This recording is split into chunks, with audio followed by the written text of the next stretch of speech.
A suspect is arrested in the fatal Fry Street shooting. Texans recover from the aftermath of tornadoes that touched down last night. And if you're graduating this year and in need of some pictures, we have the details on where you can get those Instagram-worthy shots. Broadcasting live from the University of North Texas, this is ntTV News at Noon.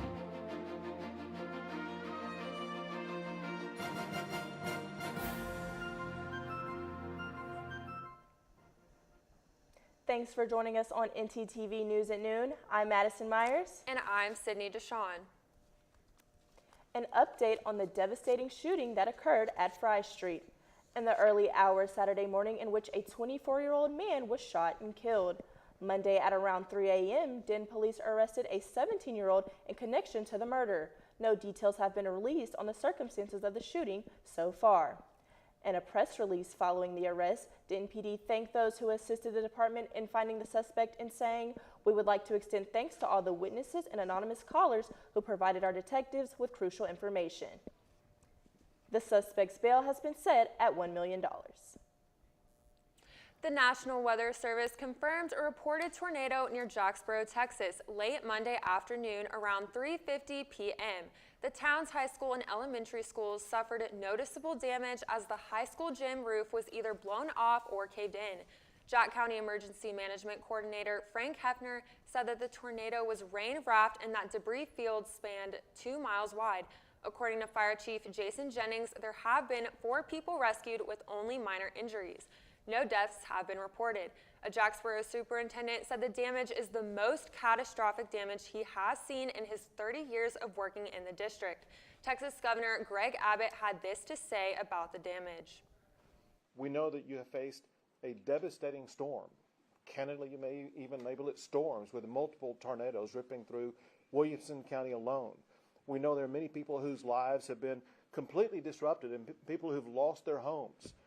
At the very same time, and what I'm about to say may be early and premature, but it may be a miracle also, because even though there's been some devastating physical damage, to my knowledge as of right now, there is no report of loss of life, which is just stunning.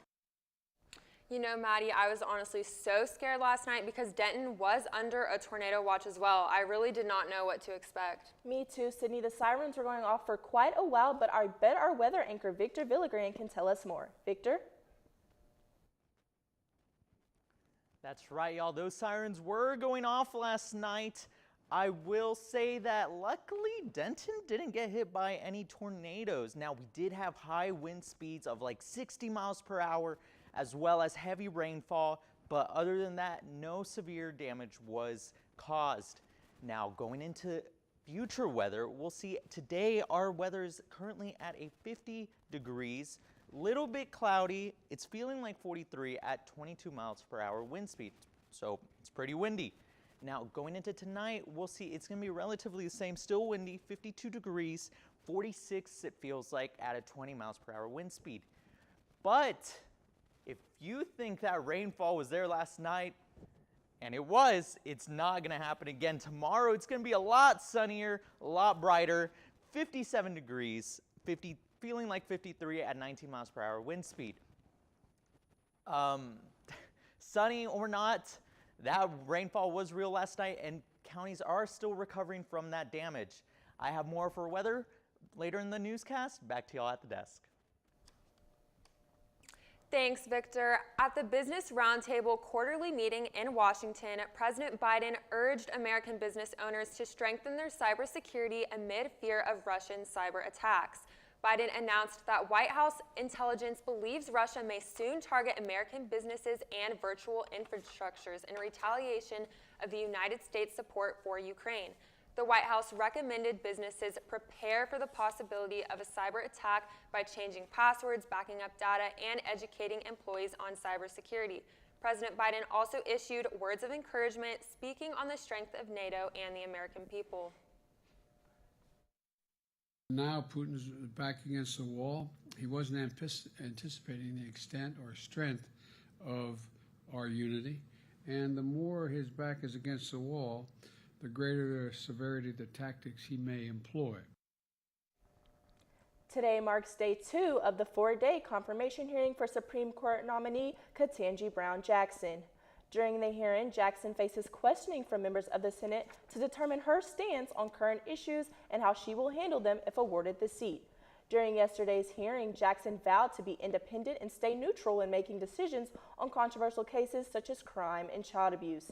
If Jackson is confirmed, she will be the Supreme Court's first black woman to take office and will replace Justice Stephen Breyer later this year.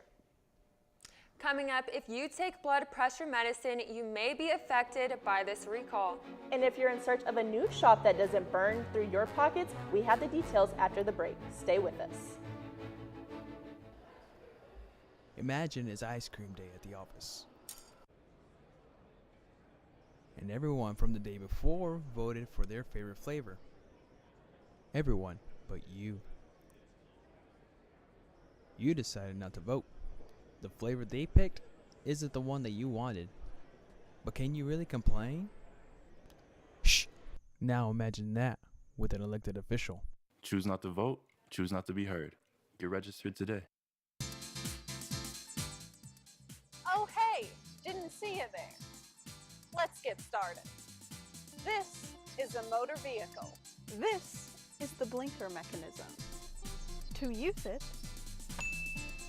push it up for the right blinker and down to go left. You're welcome. It was easy. It's that time of year where everyone plays a dangerous game with the flu.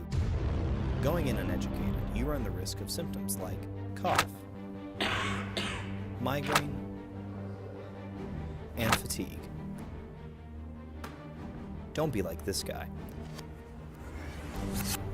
Combat the flu with cough drops, ibuprofen, and a good night's sleep. Be smart, don't catch the flu.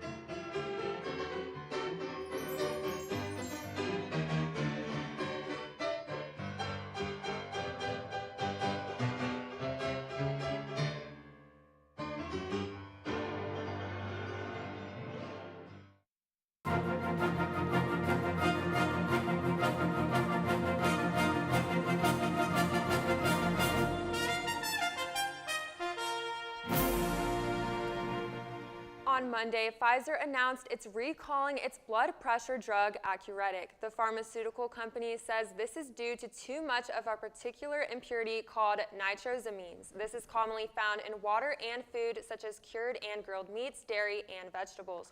But experts say they could increase the risk of cancer if you are exposed to too much for too long. There haven't been any reports of anything happening to people who have taken this medication, but Pfizer says the recall is more a precautionary method. For more details, visit Pfizer's website.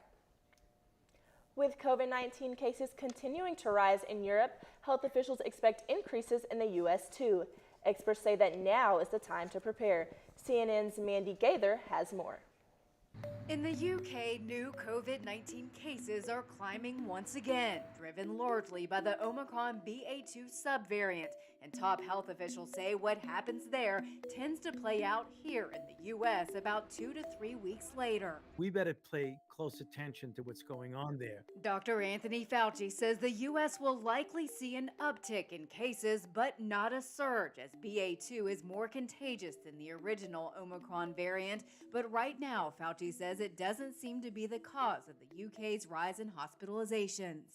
It's a very interesting situation where the cases are going up, but it does not, at this point in time, appear to be any degree of severity. Fauci says BA.2 may become the dominant variant in the U.S. Last week, the CDC said it was the cause of an estimated 23% of new COVID-19 infections, up from 14% the previous week. Fauci cautions the U.S. needs to be prepared for the possibility of another variant in the future. That means building up supplies of antivirals and tests and vaccinations. We can't just say we're done now we're going to move on. We've got to be able to be flexible. Meanwhile, FDA vaccine advisors are scheduled to meet on April 6th to discuss the possible need for COVID-19 booster shots in the future and whether the vaccine could become an annual shot similar to flu shots. For Health Minute, I'm Andy Gaither. Health officials are continuing to monitor numbers closely, but you can do your part by getting vaccinated and following proper health protocols. More funds are needed by the White House to fight COVID-19. Congress has yet to approve any additional funding, making the administration unable to afford testing, treatment, and vaccines.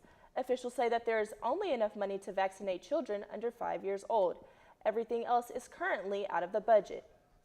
Funding that comes from the American Rescue Plan has already been allocated to cities, states, and other agencies. Lawmakers have not been able to make a decision when it comes to additional funding measures. You know, walking to the parking lot this morning, there was so much trash and debris because of all the heavy rain and wind last night. Yes, the wind speeds were up to 35 miles per hour, and we even had a wind advisory. I wonder if we can expect any more wind for the rest of the week. Let's toss it over to our weather expert, Victor Villagran, who can tell us more. Victor?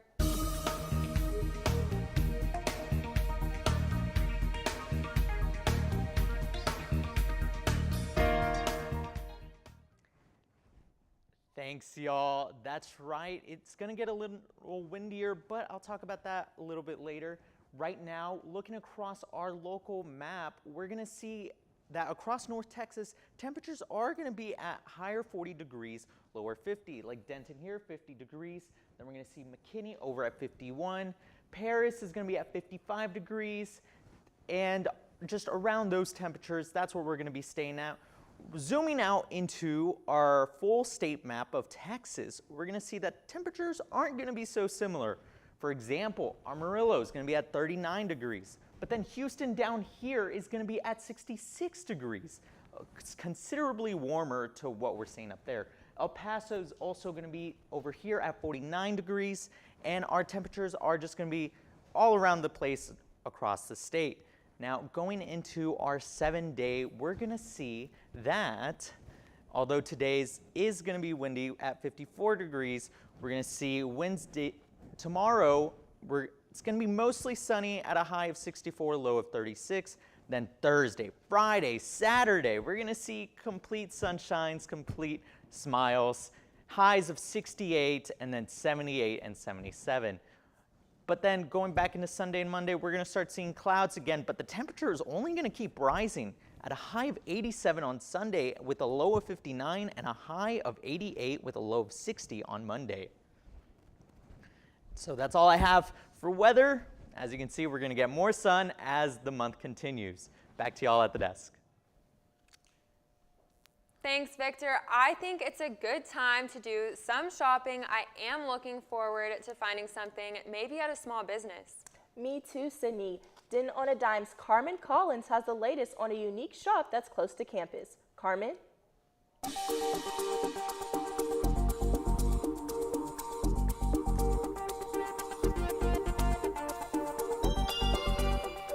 Thanks, ladies. A gift shop, Sleeping Lizard, is now open.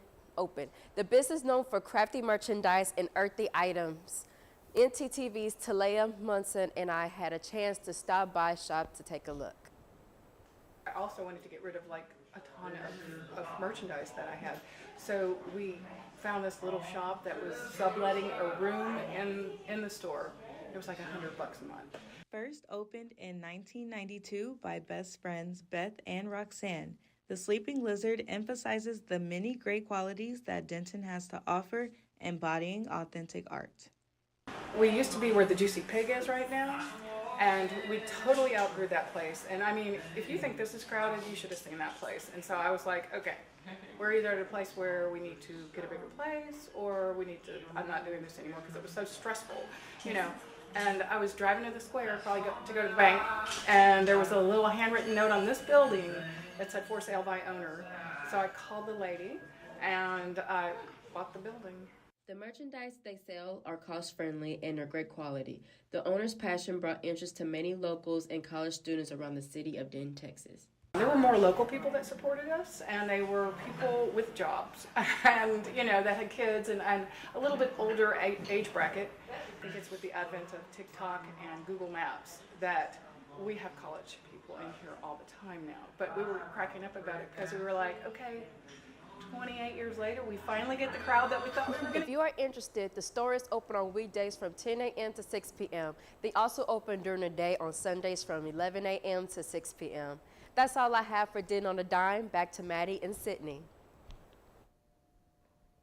Thanks, Carmen. If you are graduating this semester and still haven't taken your pictures yet, stay tuned to find out the best places to get that perfect picture.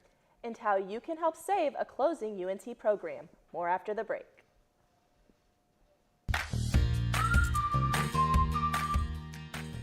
Hi, I'm Kennedy, the president of Black Film Club, and what I love about BFC is the atmosphere and the members. The family feel that we have in our club is really genuine. What about you, Bree?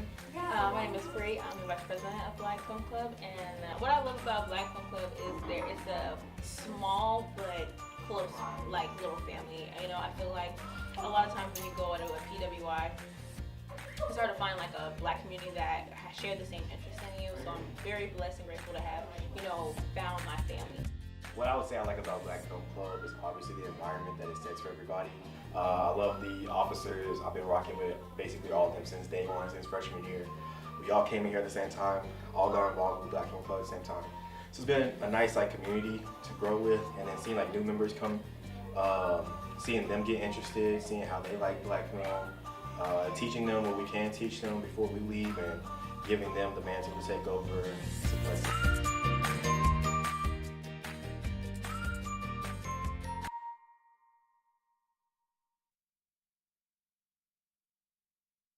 That was a really good movie. Yeah, I really liked it. Yeah, so we have to watch the next one before next class, right?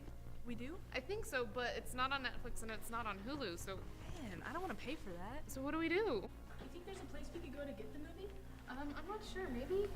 Oh, there's a place to get the movie. Oh? Really? Yeah, it's right here on campus. Come on, I'll show you.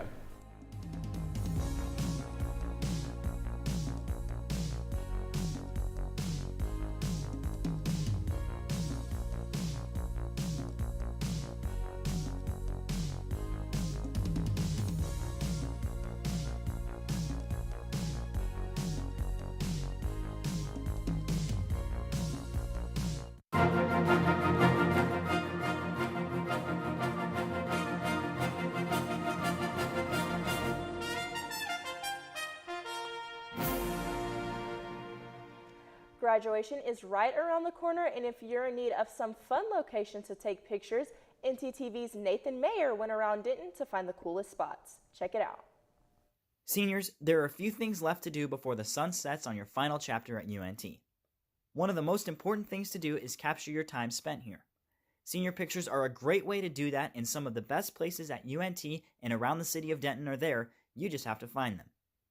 I don't ever get my picture taken, and so I figured this will probably be the last time for a while. It's nice to have professional photos, and my friend is taking them, so just for fun. When it comes to taking good shots, we have a few tips to look your picture perfect best. First, make sure you have multiple outfits. I brought 4 outfits. Make sure you pick the right time of day to take your pictures. Golden hour, absolutely. And maybe most importantly, the location to take your pictures. Now, of course, you're going to want to get plenty of pictures here at UNT, but I bet some of your favorite memories happened off campus, in the city of Denton. One of the most iconic in the city is the Old Alton Bridge, also known as Goatman's Bridge. It's been around since 1884 and is a great place to take rustic-inspired photos. In and around the square offers many great picture-taking locations, including the Elvis mural, the mural outside of the recycled bookstore, the hidden purple door, and many others. And what would senior pictures be without at least one in front of the Denton Courthouse, one of the most well-known spots in Denton? Regardless of where you take your pictures, there's one thing to remember. Smile big because you did it. Congratulations, graduates. As you may already know, the UNT dance program will soon be phasing out over the next 5 years. ntTV's Christine Guevara got a chance to speak with the dance students and get a deeper understanding of the issue. You may or may not have seen this building on campus, But this is the home of UNT's dance program, which is right off of Chestnut and Bernard Street. Just recently, the dance department chair broke the news to students that the dance degree plan will be phasing out in the next 5 years. It's heartbreaking seeing that we're not going to have this program anymore. Like I said, I'm only a second year here, so I'm a sophomore, but even in the year and a half, 2 years that I've been here, the UNT dance program has shown me so much love, support, and community more than anywhere else I've been. Current students in the program will be able to finish out their degrees, but beginning this fall, 2022, students will no longer be accepted. As a senior, we basically were told that it doesn't affect us at all, but as a senior who is planning on getting a graduate degree someday, it does affect us because I'm now having to shift my financial planning and my academic planning to go into a graduate program within the next 5 years. Especially with our younger students, our freshmen and our sophomores, they're getting affected by the fact of they're gonna not have a lot of people to audition for NCC, Choreo 3, and all of our other projects that go along with our classes. The reason behind this decision is said to be due to low enrollment, but that may not be such a problem. To be a successful dancer, you can't be in a class with big numbers. To grow, you need to have that one-on-one opportunity with your professor, otherwise you won't get any better. Students are not the only ones affected, but also the professors and alumni. UNT dance adjunct professor and class of 1998 alumna Amity Perry speaks on what this change means to her. As a professor, I will say that one of the things that we promote in our program and with our students is dance advocacy and arts advocacy and self-advocacy. And so first, I'm totally proud of them for absolutely taking that step and initiative and fighting for what they believe in and what they know is right. As an alumni, I was always supported by the faculty that were here that were my mentors for over 20 years. And to see and understand how the curriculum developed, why it developed the way it did, and the service that it gave to the students, I felt was very unique in what it gave me as an undergrad going out into the world and being able to produce myself and promote myself and be an advocate was super powerful. And I attribute that absolutely to my degree here and my time here. A few ways you can help is by scanning this QR code. It will take you to the petition to save UNT Dance. Another thing is following our Save UNT Dance Instagram page. We have a hashtag as well. If you're sharing anything about saving the department, saving UNT's dance program, you need to make sure to use the hashtag Save UNT Dance. For a university that claims to be student-centered, I think the students deserve all of the answers and to see where the support comes from. If you would like to help, the dance program will be having performances in the next few weeks. You can follow at Save UNT Dance on Instagram to learn more. You know, Sydney, I got the chance to go to UNT's very last basketball game this season. It was such a good game. It really was. Even though it was a disappointing end to the season, they still have so much to be proud of. Our sports anchor, Brandon Brumworth, can tell us more about their season. Brandon? Thank you, ladies. As you all know, our men's basketball team was eliminated on Sunday, but there's plenty for them to hang their hats on. Plus, I'll look at everything going on with the Mavs and the Cowboys offseason so far, right after the break. Don't go anywhere.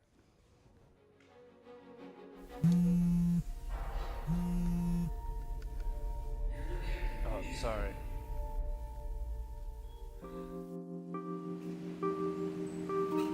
Oh, sorry, man. Oh, sorry.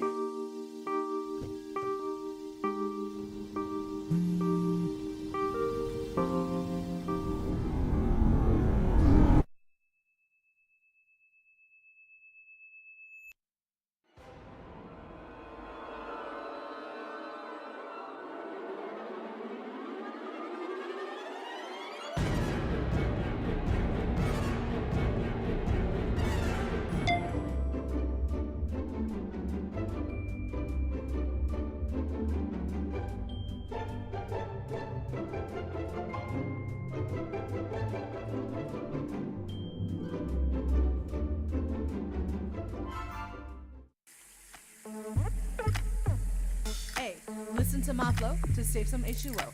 This my water rhyme, and this is how it goes. First, turn off the sink and take some time to think. When you waste water, our supply shrinks. When you take a shower, not more than an hour. Shoot for 10 minutes and save water power. Use a reusable bottle, smart like Aristotle. Ditch all the plastic and be a role model. And that was my H2O flow. Please remember how it goes, because if you don't, Earth will go, oh no!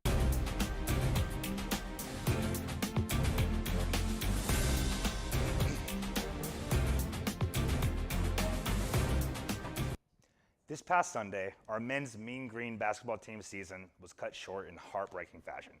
A 71-69 overtime loss against Virginia.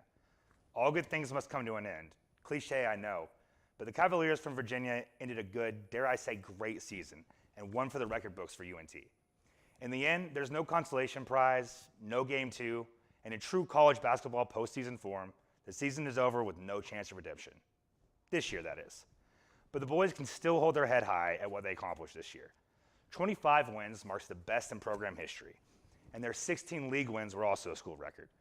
The 15-game win streak from January 8th to March 3rd is also the best the school has ever seen. Perhaps most impressive, though, was the fact that they boasted the best scoring defense this year in the nation. As depressing as it is to see this historic season come to an end, I gotta say, for a school not exactly known for its sports programs, seriously, thank you for making it so fun to watch, and I can't wait to see the team come back stronger next season. Moving over to the NBA, the Dallas Mavericks just barely made it out with a win against the Minnesota Timberwolves, 110-108. Since the All-Star break, the T-Wolves had been the hottest team in the NBA as they streaked their way into the 6th seed in the West and set their sights on the 5th seed, the Dallas Mavericks, just a game and a half ahead. This was a game Dallas would not have won last year. Luka Doncic gave us a glimpse that he might, in fact, actually be human, as he had easily his worst game of the season, scoring just 15 points and coughing up 8 turnovers. Luka did not score in the first quarter for the first time over 4 years since his rookie season. Despite this, the team stepped up and won the game. That's reason enough for excitement, because even if their shot is not falling, for the first time they've proven without a doubt they can win games with defense. And as we saw last night, if our superstar is having a rare off night. It's been a very eventful NFL offseason, with so much going on that I almost got to forget about the pain that seems to define being a Cowboys fan in the 21st century. But then we traded away our best receiver, and I was sadly snapped back to reality. Amari Cooper was Dak's #1 option and the man most responsible for helping Dak get paid, which ironically plays a part in the reason the Cowboys traded Cooper. The front office must think his production can be matched by CeeDee Lamb. Only time will tell. However, besides losing Cooper and the obvious Randy Gregory drama to the front office and the fans on the way out, I've actually been pleased with the Cowboys offseason so far. They restructured Dak and Zach Martin's contract to free up some space, signed Michael Gallup to a long-term deal, part of the reason that Amari's gone, franchise tag tight end Dalton Schultz, and most importantly, re-signed safety Jaron Kearse, who brought the best safety play Dallas has seen in years. The truth is, so far, the Cowboys offseason is a little bit of good, a little bit of bad, and 100% on brand for the Cowboys. That's all I have for sports. Back to y'all at the desk. Now, I know it's a cloudy day today, but get ready for your daily dose of cute. Meet Winston, a rare bongo born at the Denver Zoo. The calf was born to parents Fern and Howard on March 5th. The zoo gave fans their first look last week on Twitter. Bongos are a rare species of antelope found in rainforests from Senegal to Kenya. There are fewer than 200 left in the wild, and they are considered critically endangered. The Denver Zoo currently has 4 adult eastern bongos and expect baby Winston to grow up to 4.5 feet tall and weigh up to 900 pounds. Thanks for watching ntTV News at Noon. Join us again tonight at 6 here on North Texas Television.